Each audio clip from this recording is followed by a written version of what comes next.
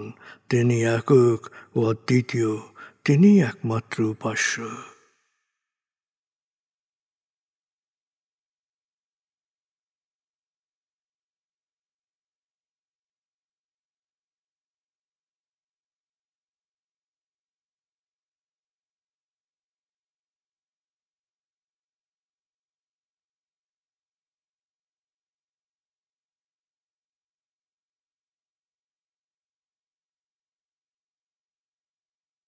হৃদয়ের গভীর থেকে প্রার্থনা করুন, হে আল্লাহ, তুমি আমাদেরকে বিশ্বাসী, সৎকর্মশীল, সংঘবদ্ধ মানুষ হিসেবে কোয়ান্টাম ফাউন্ডেশনে একাত্ম করেছ।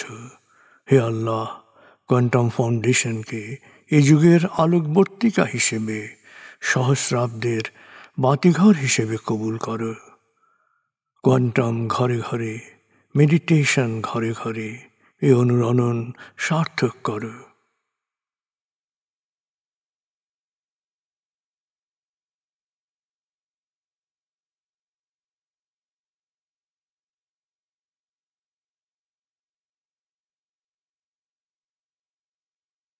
হে আল্লাহ, হে দয়াময়, হে মেহেরবান, কোয়ান্টাম ফাউন্ডেশনের সকল কার্যক্রম, শিক্ষা সেবা, শুদ্ধাচার, রক্তদান, এতিমান, প্রবীণ সেবা, চিকিৎসা সেবা, খতনা, মাতৃমঙ্গল, দাফন, কোয়ান্টাম মেথড কোর্স, এই সমস্ত কার্যক্রমকে সদকায়ে জারিয়া হিসেবে কবুল করো।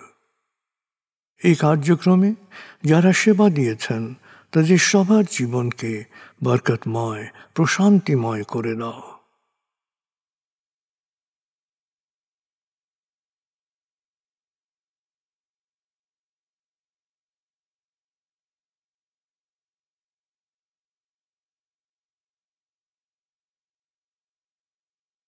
হে আল্লাহ, গত ৩০ বছর ধরে ফাউন্ডেশনের কাজগুলোকে গতিশীল রাখার জন্যে যারা নিয়মিত দান করেছেন, যারা এককালীন দান করেছেন, যারা জাকাত দিয়েছেন, যারা স্থাবর অস্থাবর সম্পত্তি দান করেছেন, তাদের সবার দানকে তুমি সৎ দান হিসেবে কবুল করো, সদকায়ে জারিয়া হিসেবে কবুল করো। তাদের পরিবারে সুখ ও প্রশান্তি দান করো, তাদের ধন সম্পত্তিতে বরকত দান করো।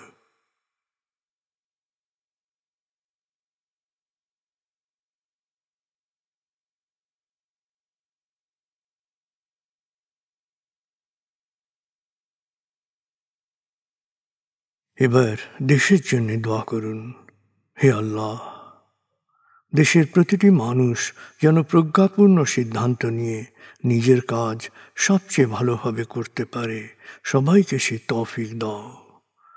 হে আল্লাহ, তুমি আমাদের তোমার বিশেষ অনুগ্রহ ভাজন জাতিতে পরিণত করেছ, অফুরন্ত অনুগ্রহ সম্পদ দিয়েছ, বিশ্বকে বিভিন্ন ক্ষেত্রে নেতৃত্ব দেওয়ার মতো মেধা ও মস্তিষ্ক দিয়েছ। আমরা যেন ভালো মানুষ, ভালো দেশে রূপান্তরিত হতে পারি, আমাদের সেই তৌফিক দাও।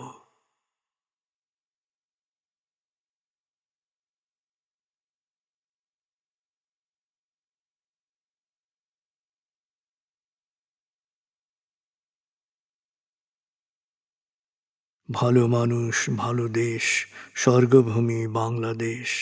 ভালো মানুষ, ভালো দেশ, স্বর্গভূমি বাংলাদেশ। ভালো মানুষ, ভালো দেশ, স্বর্গভূমি বাংলাদেশ। দেশের জন্য প্রার্থনা করুন। দেশকে যেমন দেখতে চান সেভাবে প্রার্থনা করুন।